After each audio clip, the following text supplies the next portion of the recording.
All right, we are recording for the epilogue of Star Trek Voyage Home, which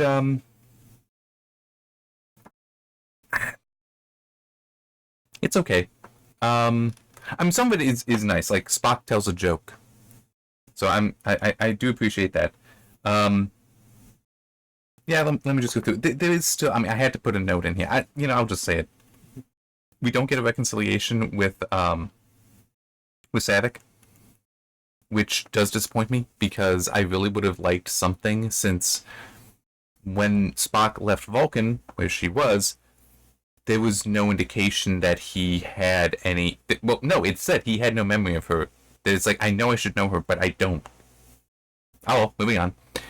And I really don't like that. And so it's like she still thinks. I mean, it's like, yeah, sure, he's alive, but he's not the person I knew. And it's like, okay, he is that person now. So it would have been nice if there was something like an additional message to, with in addition to the tell my mother I feel fine. It's like something additional there where it's like, and say something to Savick as well, something that would make sense. I don't know that. Yeah, just something. Anyhow, let me in it. Bones is saying he was in no mood to be polite. He'd been trying to reach Spock for days. Spock, damn it! If you won't take my calls, I'm staying on your front porch till you talk to me. He raised his fist to hit the heavy, polished wood for a third time. At this point, it swings open, and a disembodied voice says, proceed. So, the trial, which itself is confusing, we'll get to that a little later, has been going on. Spock did testify, but has been busy otherwise, working with Jillian, because Jillian knows whales. Spock did the mind meld, but also is the one who made the promises to them, so they have together been doing what they can to get things moving for the whales. And also, we do get an explanation, by the way, later. I don't mind mentioning it now, though it's going to mess with my mind a little bit, so forgive me if I end up confusing points in time. She's going on a science vessel to go to MER. I'm not sure what that's necessarily a reference to, like maybe that's just a place on Earth, but in any case, looking for divers so that, can come back and then go down and continue to work directly with the whales. There's another thing about the whales as well, but I'll get to that later when it actually comes up as a highlight. I don't think I highlighted the her going for the divers. Anyway. Oh, yeah. Why didn't you answer my call? I was helping Dr. Taylor ensure the safety and well-being and the freedom of the whales. I guess I didn't need to explain. I could have just read this. Afterward, I found it necessary to meditate. If you had been patient, he stopped and gazed at McCoy. He smiled very slightly. But of course you are a doctor, not a patient. What? He really had heard Spock say what he thought he heard him say. It is of no consequence, Dr. McCoy, Spock said. Yes, Spock told a joke. And he knew it. The reason why Bones is coming to see him, though, is he feels that there's still some Spock in his head, and he is afraid. Because he doesn't want to go through the sessions again, but he also doesn't want to have another voice in there either. So he doesn't know what to do, and it's also depending on his verdict, I don't know if I'm going to be able to go back to Vulcan for more sessions with you and Talar. So, yeah, but Spock has the answer. Yeah, the facilitation sessions are complete. We need not return to Vulcan. Talar spoke the truth. To the degree that it is possible to achieve, we are free, each of the other. But we have our own true memories. We retain resonances of each other. I understand you better, too. Can you accept what has occurred? If you cannot, you will suffer. But it will be your own suffering, not mine. If you can take yourself beyond your fear, you will take yourself beyond danger as well. Is it true? McCoy whispered. Spock nodded. So I did. And what was it? Yeah, I understand you thing. I did skip over that. Bones does say, and at first it is kind of like an insult, but he doesn't mean that way. Just it scares him how well he understands Spock now. And it's not he doesn't mean that in a bad way, but it's just this is such a huge change for me that it's unnerving.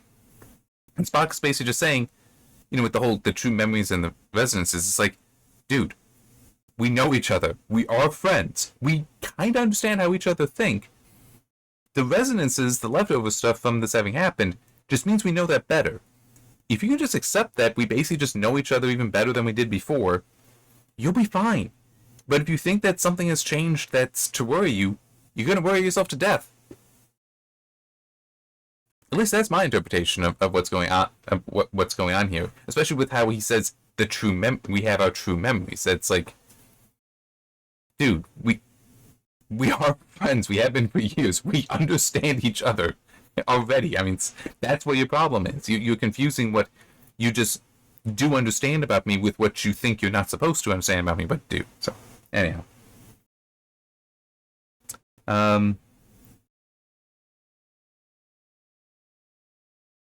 Okay.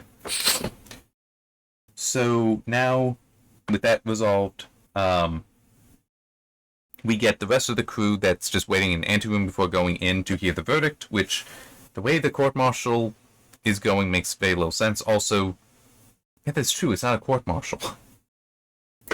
The court-martial will be handled by Starfleet. This is being handled by the Federation, because the Federation president there and the various people on the council that are actually doing this. It's like, that's not a court-martial. That is just a Federation trial. A very high-level one, but... Because, yeah, if it were a court-martial, then it should be done by officers of Starfleet. At least that's my understanding for court-martials.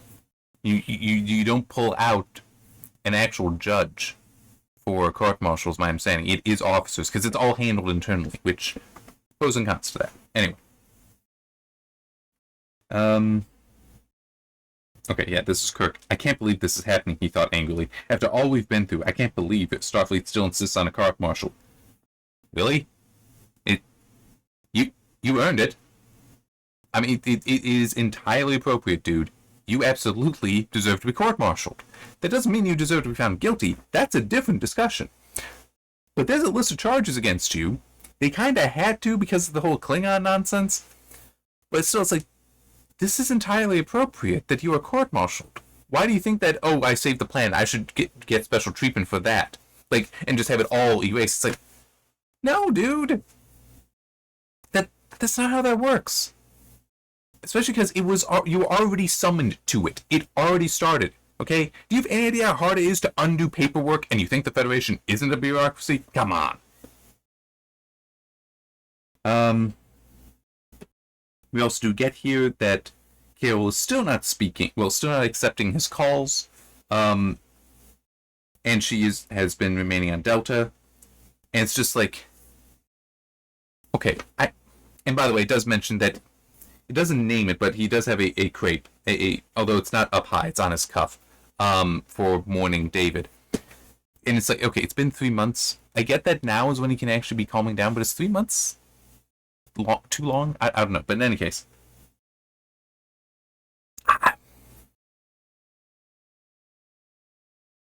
Carol is being mean at this point. I mean, it's like, I can understand he's still in exile on Vulcan, not dealing with him. But after what has just happened, I do feel like, at least say, I'm glad you are still alive. I'm glad you saved Earth. You can at least do that. Kirk may have dodged a bullet by not being married to her. Just, I mean, especially, it's not his fault David's dead. Hopefully she at least is accepting calls from Saavik. Because Saavik can tell her, he died saving me. Alright? Which, yeah, I get it. You don't want him dead. But it still is. If your kid's gotta die, at least it can be like that. Which seems a little insensitive. Or very insensitive. But still is. It's like, there is something to be proud of there. Right? There is some solace there. Some comfort there. And also, because Saavik and the whole, potentially could be able to say to her the whole, I loved him, I learned what it meant to love somebody from him. I mean, it's like, hopefully at least that's going on. But if not, like I said, Kirk, you may have really dodged a bullet with Carol. Little technical stuff here that, okay, that's fine. Samples of whale cells preserved in the 20th century would add to the species' genetic diversity through cloning. Legends and myths to the contrary, 2 individuals, even 3, with Gracie's calf when Gracie's calf was born, were not sufficient to re-establish any species.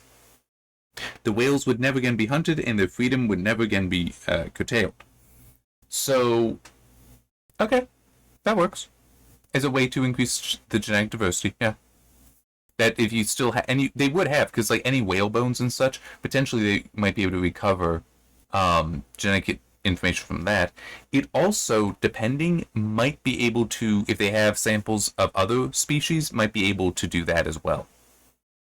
Resurrect them as well via Gracie, because I mean it depends, but some species are near enough to each other that those development processes would work. Not necessarily all of them, and certain.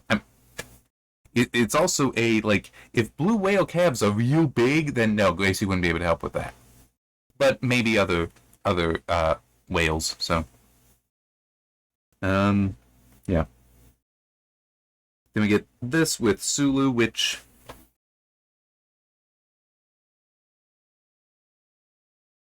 there should have been more here.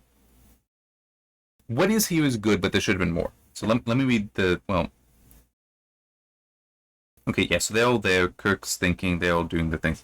Sulu stood alone, staring out the far window. Perhaps he was gazing at the spot where the bounty had gone down. It might be the last starship he ever flew. If Jim's attempt to shield his shipmates failed. Jim rose and went over to talk to him. But if Jim's attempt to shield his shipmates failed, that's what they actually do talk about here, but... And hang on, is it in here? But there is something else that I wish we had done with Sulu. Commander Sulu, whatever happens, you aren't to make any foolish gestures. I have no idea what you're talking about, Admiral, Sulu said stonily. Because he is angry, by the way. I just don't remember. Maybe it is in the highlight. A protest, an outburst, or resignation. The sacrifice of your career to make a point. I think you do know what I mean. Sulu faced him, his dark eyes intense. And do you also think nobody noticed what you were doing during the testimony? Taking everything as your own responsibility? If you want to convince somebody not to make a sacrifice, you haven't got much more ground to stand on. And it goes on, and Sulu makes a very good point. By you taking all the responsibility, you're also saying that we're just your puppets. That we had no agency in this. And it's like, that's a good point. Even Kirk has to back down. It's like, you're right. That is wrong to do. I am sorry. It's like they did volunteer, and there's an element of, no, we also are responsible for everything that happened. We need to take our lumps on this as well. So it is a very good point. But I do wish that there was something in there with the whole, the way Moreau treated me. Trust me, resigning, I might do that anyway, regardless. That just I got so screwed over. I don't know how much I want to be here. That's a very legitimate thing, and Sulu would be appropriate. It would be fine for him to talk about that, and to be seriously considering. Yeah, I'm here. I did this stuff to save Spock. That's enough. That's all the reason I needed to do it. And at this point, you know what? They burned me. Do I need to come back for more? I don't know. It would be fair to have that, and it would also help because I hated that whole stuff in Search for Spock. Fortunately, it was a subplot, so I could set that aside and not hold it against the story much. But I could do that. But now it feels unresolved because, well, not exactly unresolved, but it being spoken, him actually saying that as well, acknowledging, because I'm sorry, I think Kirk would actually find that interesting. That's like, wait, Moreau did what? Because, I mean, it's also, I'm just a little biased here because I found that stuff so stupid, so forced, so contrived. It should not have been in there. So I want it mentioned in here because I just want something to wrap that up, to acknowledge it. Yeah. Then we get this, which is the whole, this court-martial makes no sense how it's being run. Admiral James Kirk formally repeated his plea. On behalf of all of us, Mr. President, I'm authorized to plead guilty. So entered. It's like, okay, so you would have entered your plea in at the start of guilty. Hear now the sentence of the Federation Council. He glanced down at his papers, cleared his throat, and looked up again. Mitigating circumstances impelled the tribunal to dismiss all charges except one. No. Pretty sure that's not possible. They pled guilty to the charge. You can't say we're dismissing it. No, they're guilty of the charge. You can decide there's no punishment here. You can decide that, but they pled guilty. I mean, it's like it would have to be. I mean, you couldn't just have it be so entered. Now hear the verdict. It's like actually we're rejecting that plea. That is technically possible. Well, not necessarily for a court martial, but my understanding for courts, civilian ones, is you can make a plea deal with the prosecutor. That then gets presented to the judge, and the judge can decide, I don't like this. We're going through trial anyway. They can reject the plea deal. The judge can. And in fact, yeah, that has happened in recent memory as well. On a large scale. Well, high scale, I should say. Not necessarily large, but very significant trial there. So, yeah. So it doesn't make sense here. But it is also just to read them all off. Charges and specifications are conspiracy, assault on Federation officers, theft of the Starship Enterprise Federation property, sabotage of the Starship Excelsior Federation property, willful destruction of the aforementioned USS Enterprise Federation property, and finally disobeying direct orders of Commander Starfleet.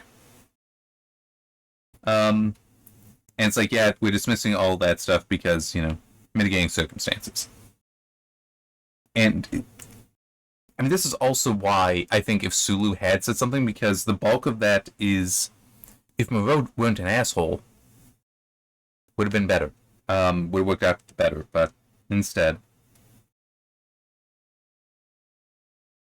But yeah, and it is the whole, I direct the final charge, disobeying the orders of a superior officer at Admiral Kirk alone. And I read that, and it's like, you know what, this actually kind of annoys me. We just had the thing with Sulu, where Kirk had to admit, you know what, you're right, I shouldn't be taking all the responsibility on myself. I am not treating you with the respect you deserve, with the dignity you deserve. I apologize. And what was the line even?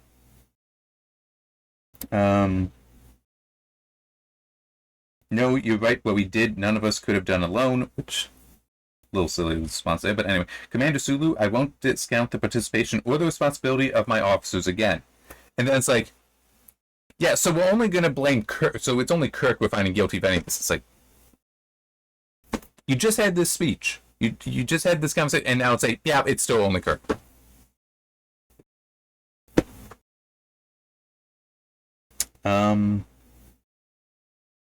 And is in the whole, yeah, you're going to be reduced to being a captain again, and it's, basically, well, I mean, it is the whole, return to the duties for which he has repeatedly demonstrated unswerving ability. The command of a starship. We do then get one thing, and it's like Bones tells a pretty good joke, because everyone swarms in, which is a little odd. Eventually, Bones gets to Kirk. And what does he say? You can always appeal, What follows doesn't make sense, though. Jim stared at him for a moment, speechless, his fear for the doctor renewed. And then he noticed the smile McCoy tried to hide. Jim started to laugh. McCoy gave up trying to keep a straight face. He laughed too. Finally, after too long, back to his old self. And I'm just like, why would Kirk think that was anything but a joke? That it's not like Spock would come up and say that to him. Bones came, and it was Bones. It's like, it was a joke. It was obviously a joke. Why are you like, oh no, are you turning into Spock? It's like, no, it was always a joke, dude. Oh yeah, that's right. We do get a flash, two flashes technically, back to the 20th century. With Javi, basically, because Ben did see the ship leave, and Ben is apologizing constantly now. But Javi's like, you know what? I'm good. And the fact that, no evidence of this happening, no one will believe us. I'm good, because it's like, I know I'm not crazy, because you saw it too. And even then, it might have been I saw it myself again, so I know I'm not crazy. But it does end with this. Javi grinned. I figured out the end to my novel. For part of the reason why he's actually okay with all this. And it's just like, that doesn't reconcile well enough here. Really doesn't. I don't believe Javi should have been in the book. I mean, the garbage men, fine, and them skedaddling when they first land, that's fine. Nothing else about them need to be in the book. The contribution here is nothing. It isn't like figure out the end of the novel, and then there's some mention. Like, even if it were something like Jillian, because she has 300 years to catch up on, has some books, and mentions one written by this dude that I hear ends with a ship leaving San Francisco Park, and it's like, or Golden Gate Park, whichever it was. It was like, that would have been nice, because then it does tie it in. It's like, okay, now there's a purpose to him being an author. Instead, we shouldn't have bothered with any of it, except for the initial part with the whole, no, I'm just getting the hell out of here, except for that. And we also get the FBI agent, the one named, given the name of Bond. He's annoyed because it's like, Gamma was right. Hang on. He doesn't believe it. Oh, yeah. Yeah, my boss sure won't. No one will believe this. And my partner will say I've been talking to Gamma too much. But he's pulled together all the testimony. Somehow he does connect in. I don't know why. The radar reports from San Francisco and Nome did nothing to improve his mood. It's like, you don't necessarily have a reason to relate the radar reports to the events. It's like, it's something else that happened that's weird, but all you have otherwise is just two people, one Russian, one supposedly black, but only one person ever saw her. Somehow managed to gain entry into a deep section of a Navy ship. One tried to escape, failed, was seriously injured, somehow was healed at the hospital that cannot be accounted for, and then disappeared from the hospital along with two other people, neither of them are her, by the way. That's it. There's no reason this should connect at all to radar reports.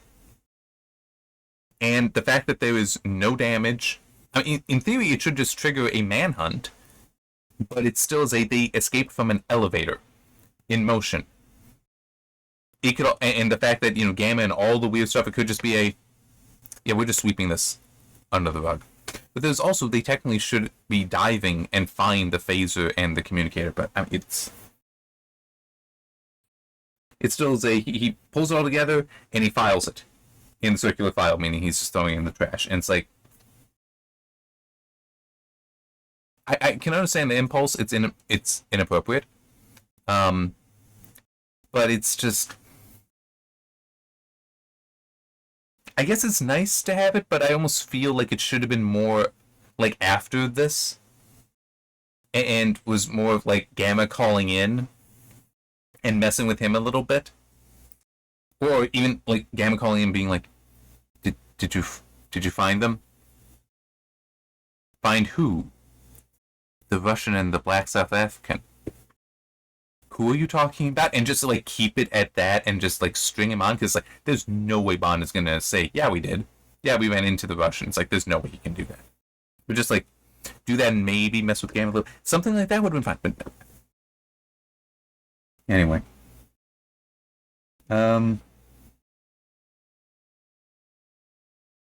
Have this line that I don't actually much care for. I also find it odd, and I did make a note of it. I don't think I said it though. Spock is living in the Vulcan embassy. Why? He should have an apartment or something on Earth. I mean, unless it is he was just completely living on the Enterprise, which seems doubtful. Why would he do that? I mean, it would make sense that he also has a place on Earth to live, because that's just his home port, if you will. So, but no, he's staying. I mean, or maybe it is that no, he can live at the embassy. It's also worth noting, and is mentioned again here, Sarek is retired, so him being there is a courtesy by the embassy. Spock being there would be even more so just a courtesy, so he should have a place that, it's not like he was dead all that long, so it wouldn't transfer, so yeah, I just don't get that. But anyway, he wished to leave, Spock is, but he did not want to go anywhere on this planet. Spock knew now, he had learned again, or he had remembered, it did not matter which, that he had never felt at home on Earth or on Vulcan, or indeed on any planet. He felt at home in space. And then Sarek walks up, but I don't need that. I'm actually going to disagree a little bit on that. It's not that he feels at home on space, feels at home in space. I think, but rather, no, he's at home with the crew of the Enterprise. So he is at home with Kirk. He is at home with McCoy. He's at home with Scotty, with Chekhov, with Sulu, with Uhura. That's who. It's like it is one of the things, family makes the home kind of idea, but it's like that is his family. So, yeah, it just feels odd to me, the idea that nope, my home is in space. He's not an adventurer though. That isn't his character. Kirk's is. So yeah. So they talk. And we do get the line from Sarek that is in the movie. Your associates are people of good character. Okay. Sarek eventually leaves. I feel fine thing. Sarek leaves. Spock goes over and talks with Kirk.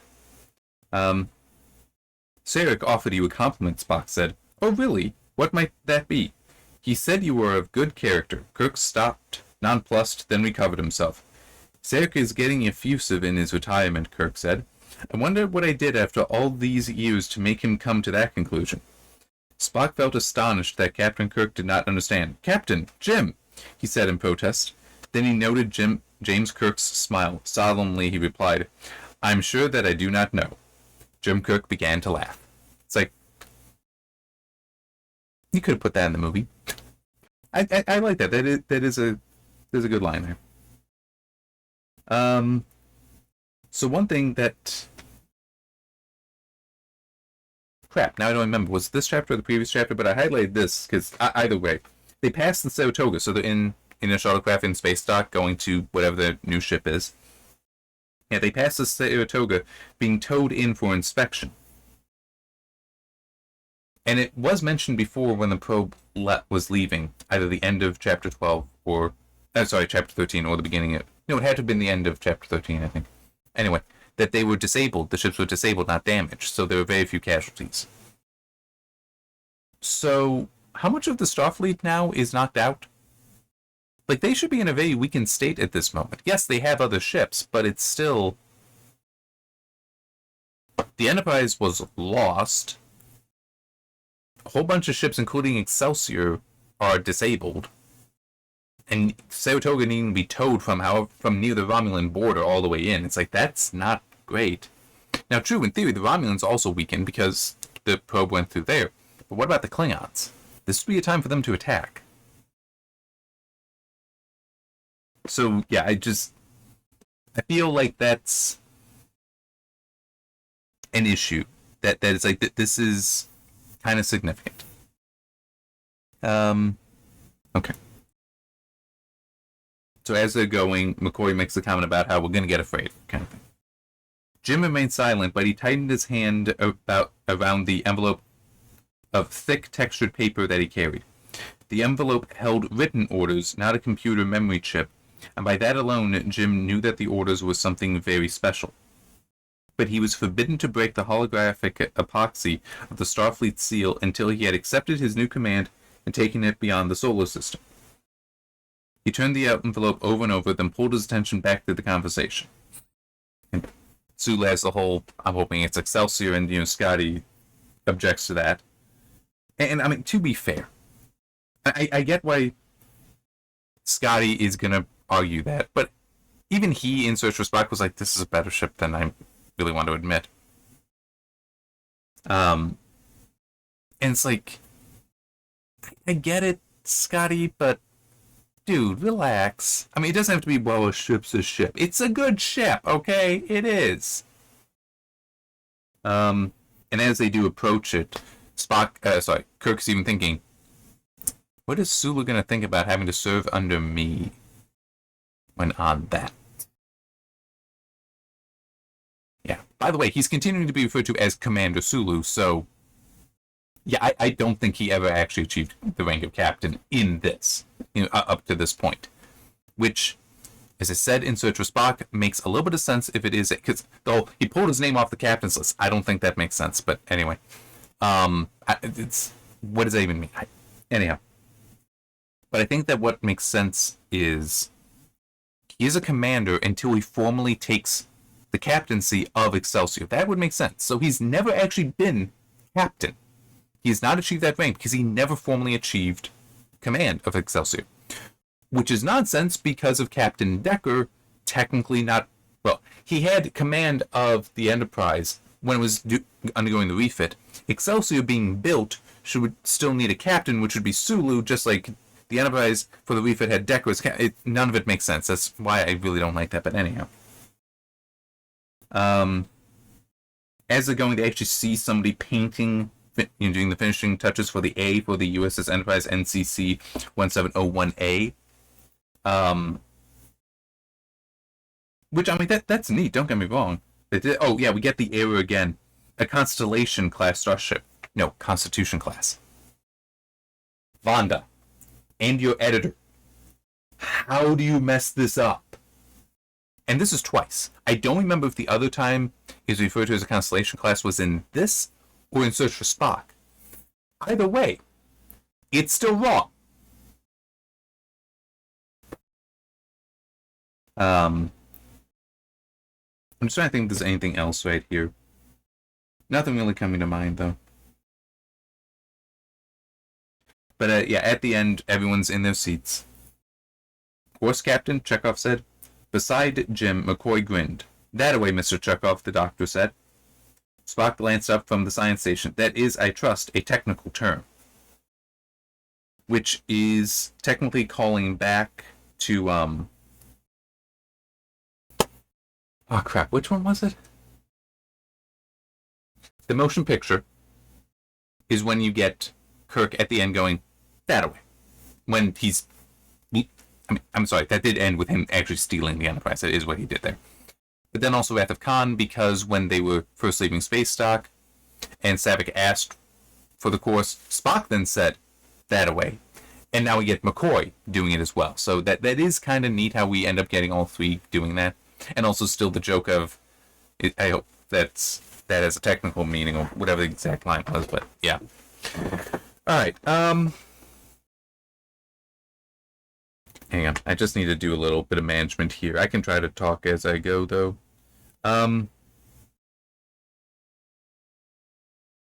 Oh, wrong thing there. There it is.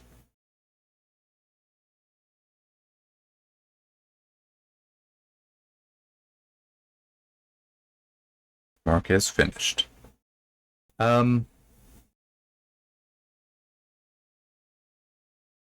So at some point I will, well, I'm at least going to take the time to write the written review.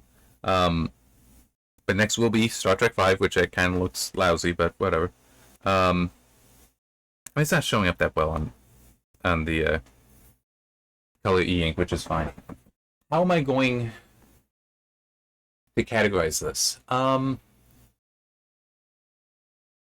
So for a while when I was thinking about it, I knew it would be a 1 or a 2. So a 2 is a weak recommendation, but it's still a recommendation. And a 1 is a failure to recommend, but it's towards being recommended. That's what those categories are. And I had to think on it. But one thing definitely is true. I had mentioned previously, I have in fact ordered a paperback copy of the book. Specifically so I can share it with people, right? Including my brother. I'll probably even let him read it. Because Wrath of Khan, I legitimately think that was fantastic. That was a great novelization. I like it better than the movie, which, hey, I've said before, Star Trek 6, that's my favorite of the movies. Star Trek 2, Wrath of Khan, that is still a superior film. That is still up there. I just think I like Undiscovered Country better. I think that it has certain things going for it that make it better. So it's like, it still is, for me to say I like the novelization better than the movie for Wrath of Khan, that is still significant. So that's why I gave it a 4. Search for Spock has its issues like the Sulu stuff that I think completely unnecessary, but it still is a lot of the stuff they have issues with, or more the side stuff that you could cut out, so I felt, you know what, I shouldn't hold too much against it, and the culture stuff in that I loved. So I got 3. So it's like, I hand that book to my brother, I'll say, read Wrath of Khan, read Search for Spock. I don't think I'd say to read Voyage Home, which means it has to be the 1. I have to give it a 1. Um, I there was just too many things that I feel were very contrived, that were just adding on to the motivations of the traveler that makes it confusing what the hell it's actually doing. Some of the postmodern environmentalist nonsense that seems to be in there at times. It just, I don't think it is as good. Does it get fun? Yes. And I don't remember what specifically the issues were because headache, so it's a little hard. My memory isn't working fully, but how it noted at times, there were chapters that trended down, and then some seemed good, but it was flatlined. That's essentially, I feel like even when these were good, when they were fun, it still is. It was flatlining, so it wasn't improving. Um, yeah, because I mean, it's like true, it is a side thing, but the stuff with Javi, completely and totally unnecessary. Sulu, I understand that. You're trying to add his motivation in Search for Spock. You're trying to give us more information on that. I understand that, so I can respect it. I think it was wrong. I think it was unnecessary, but I can respect its purpose there. Javi, that serves no purpose. What else for this one? The sucrose thing with Spock. Where the hell is that even coming from?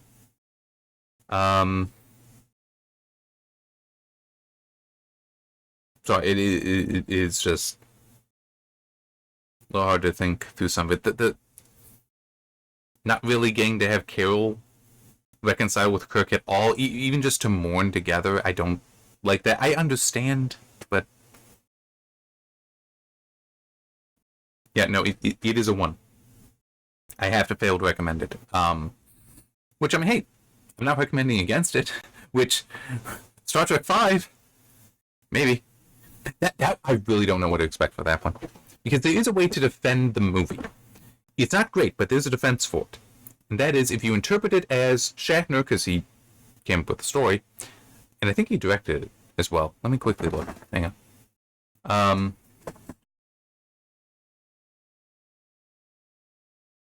But if you interpret it as he was trying to have fun with his friends, then I actually find it a lot. Yeah, writer and director, we've got William Shatner in both places. If you interpret it that way, then a lot of it does make sense. Things that objectively should not have been done, like having a Klingon apologize. Yeah, no, that's just never going to be a good idea. But not like that. Being forced. No. I mean, Worf can apologize, but that's not. Yeah. But it is I could just see it have been Shatner being like, you know what? I want a Klingon to apologize to me. I think that would be amusing. And it's like, yeah, it's not good for the health of the story. But I mean, yeah, I get how that's amusing and you're having fun. And then how you also have at the end of the movie, which this might also be in the book then, when the one female Klingon is on board and walking around at the end of the movie, and Sulu and Chekhov are following after her, like, maybe we have a chance. And then she approaches that Klingon commander, and then they immediately are like, about face, leave, because like we ain't dealing with him. I mean, that's just silly. They're having fun. It's not good for the story. But, so yeah, it will be interesting to see for that. But no, this is going to be a 1. It's just too much of it feels contrived. Too many main points, especially with the Traveler. Things where it's like, oh yeah, we're just going to throw this detail in as though it's important, but then it's not. I'm just thinking with the dilithium crystal, because that was earlier today. The whole it might be destabilizing again. It's like, why does this matter? Why is this actually relevant here? You have so many other reasons for it to fail. Why is that got to be the one you give? So yeah, it just the Scotty and such not knowing about a phone book, fine. it being a con artist that he ends up talking to get help, and she actually does help when she realizes, I can't con this guy. He's too naive and he just needs help. I mean, it's like, why? I mean, it's kind of funny, but it's, you bother with that for them, but then you don't with Uhura and Chekhov. They just know. Now, granted, I'm okay with Uhura just knowing it. She's an awesome character, and as I was saying in that video, she's not a leader type character. She would not make sense as commanding a ship. She's a commander, so she can do it if need be by chain of command. But she is not captain material, but she is highly intelligent, and I could believe that she might rival Kirk or even be a little bit more intelligent, but mainly in the terms of cultural knowledge. I could see her smoking all of them but Spock. So, yeah, but it's still, it's like you're spending so much time there. Also, that reminds me of the whole spending so much time, you know, how I was doing that, talking about with Jillian being like, oh, isn't it nice in the future? It's like they don't even have a concept of, you know, it's like women can't be, you know, wouldn't be doctors, or that it would be uncommon. And it's like, dude, you're just saying it too frickin' long. Say it in fewer words. The point is fine, but have some brevity. It helps. Seriously, it helps. Yeah, so the story has elements that are not helping it. Inconsistency, contrivances, and there are spots where it's like it wasn't well written. Also reminds me the jokes, some of those beats were off, like the whole must be the radiation. It's like there's no, it gurgled, and there's no beat after that to let it sink in for everyone. It's just, it must be the radiation, and then he bolts. It's like, nope, let that wait. There was a thing before it where you put in a beat when it's like, no, it should, yeah, that's right. No, my name. It's like, that should be said. It's like that. It should be like no, my name. Should be fast like that, but it was no. Then he turned, then, you know, he's speaking again in his sarcastic tone. My name. It's, you're ruining the joke in one, and then you're not setting up the joke in the other. It's there was something earlier. I don't remember what it is now. Something earlier that was the same thing. Where the beats aren't in there. I mean, it's, yeah. So, considering the whole book with the 3 in there, Wrath of Khan is fantastic. Search for Spock has issues, but it's still really good. Those 2/3, definitely read them. Voyage Home, I can't say it's worth reading. I can't say you shouldn't read it, though. That's what Fail to Recommend is about. I put that book in my brother's hands for him to read, or anyone else's hands to read. I would say, read the first 2. Voyage Home is up to you. I don't think it's that good, but, I mean, it's not going to be a waste of your time. It's just not that good. Alright, I got things to do. I don't know if I will get straight, like, I don't know if tomorrow there will be a video for Star Trek V or not, or if I'm going to actually take a break so that I can have a break and try to focus on my writing. Don't know. We'll see. I was hoping I would make a decision on that today, but I haven't, and yeah, we'll see. I mean, fortunately, how long have I got? Yeah, I've got like a couple weeks to decide. So I might also just, you know, take like a week and a half off and still get it there and just try to catch up. I like having a week buffer, so it's, hopefully I can figure this out. But yeah, it's just, don't know. We'll see. We'll see how it works out. So see you next time for Star Trek V, The Final Frontier, but not the final one, because then Undiscovered Country, and oh, I'm looking forward to that. I'm hoping we will get good background on the conspiracy theory. That's what I'm looking forward to. So just going back, but that, I like the political thriller nature of Undiscovered Country.